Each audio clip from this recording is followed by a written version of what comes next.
Step 2, K-14 and Community College Planning Meeting. This is the meeting that happens before the mapping session. It is a chance to norm the team around the work and create a shared understanding of your purpose in mapping. The biggest piece of this step is getting to know the program map templates. But first, let's discuss some outcomes for Step 2. This slide provides a brief agenda for the planning meeting. During the planning meeting, you want to cover a few things that will help make the mapping session more robust. At any time throughout the mapping process, we encourage you to review the what is pathway mapping and why do we do it to develop a deeper understanding of the mapping process. Refer to resources and examples to begin a conversation about your mapping goals. Engage in the information norming of evidence-based practices by reviewing and considering opportunities for pathway redesign via research tools and case studies.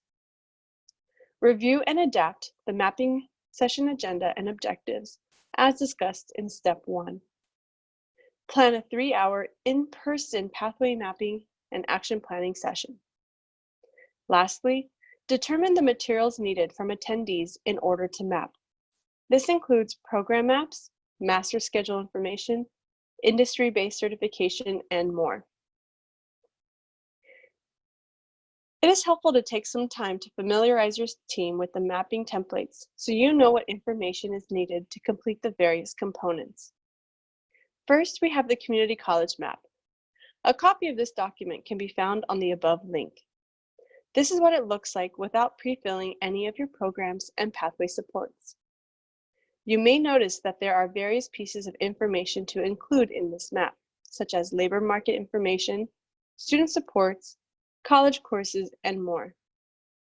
At the bottom of the map, you will see a section for bridge programs. You will also find this component on the top of the high school map. The high school map is different in design, yet consists of many of the same components. This map aims to provide an overview of what each year in high school looks like for students. Gaps found while mapping can be opportunities to incorporate different programs or create needed supports. High schools have adapted this map to include different components or to include 7th and 8th grade curriculum that lead to the high school pathways.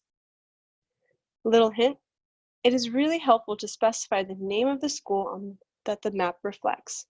In some districts, a pathway may exist at multiple sites, but looks different at each.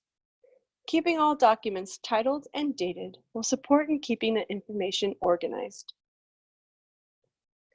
Lined up together, you can see a student's pathway being mapped from 9th grade all the way through a bachelor's degree. It is helpful to pre-fill these maps with whatever information you can collect prior to the mapping session. Sometimes having information on the map can boost engagement. We often take the college catalogs to pre-fill the maps before the mapping session. You may find that the college faculty remove items from these maps. This is totally okay and to be expected. Sometimes information in catalogs don't reflect the most current program offerings at the college.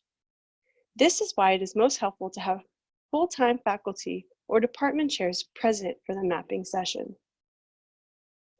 When the mapping session is completed, you might produce a map that looks something like this. Here we have highlighted the main components of both maps, creating a fully integrated pathway to enhance the student experience.